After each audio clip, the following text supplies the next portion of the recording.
سڪرنڊ में Shaheed Benazir veterinary and animal science university Sakrand पारां नवाब शाह जे थैलेसीमिया सेंटर जे मासूम ॿारनि जे लाइ रत गॾु करण लाइ यूनिवर्सिटी में ब्लड कैंप क़ाइमु कई वई, जंहिंजो इफ़्तिताह डिप्टी कमिश्नर शहीद बेनज़ीराबाद इब्रार अहमद जाफ़र कयो, जॾहिं त यूनिवर्सिटी इंतिज़ामिया पारां क़ाइमु कयल कैंप में शागिर्दनि दिलचस्पी जो मुज़ाहिरो कंदे रत जो हथियो ॾिनो। उन मौक़े ते deputy commissioner Ibrar Ahmed Jafar media सां ॻाल्हाईंदे चयो त शहीद बेनज़ीराबाद क़ाइमु कयल थैलेसीमिया सेंटर में रत जी सख़्तु ज़रूरत आहे।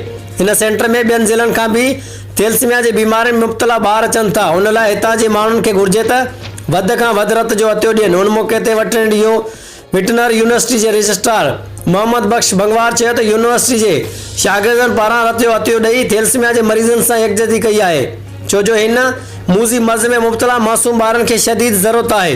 उन मौक़े ते यूनिवर्सिटी जे शागिर्दनि अरबाब रिंद लाल भरवानी समेत 100 खां वधीक शागिर्दनि रत जो हथियो ॾिनो।